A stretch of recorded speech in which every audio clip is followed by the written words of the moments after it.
I'm Ray Smiling. I'm the writer and director of The Strange Performances at the Church. It is a short that is about a um, sort of a streaming music show that loses its guest sort of 90 minutes before it's supposed to air. And that sort of throws the whole show into turmoil and reveals a sort of family conflict between the brother and sister who run the show.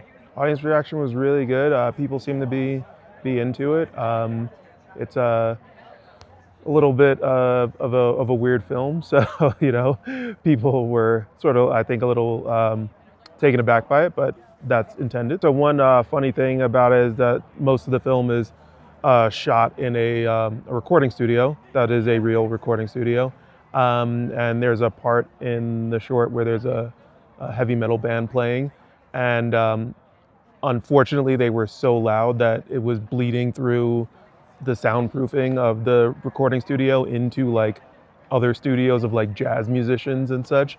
And the guy who ran the studio was trying to text me to tell me to turn it down, but me being a good director, I had my phone on Do Not Disturb, so we just sort of ruined other people's sessions for an hour and a half. So it was cool. A story that just came to me.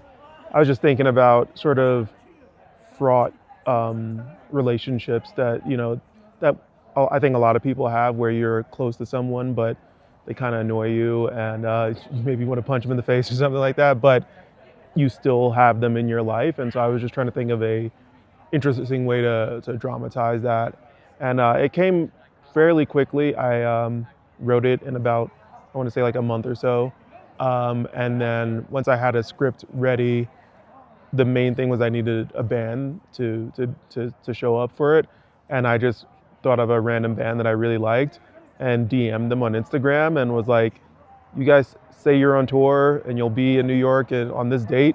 Would you want to do this?" And they were, luckily enough, they were like, "Yeah, sure, we'll stop by." And so it all just happened to work out pretty easily. Yeah.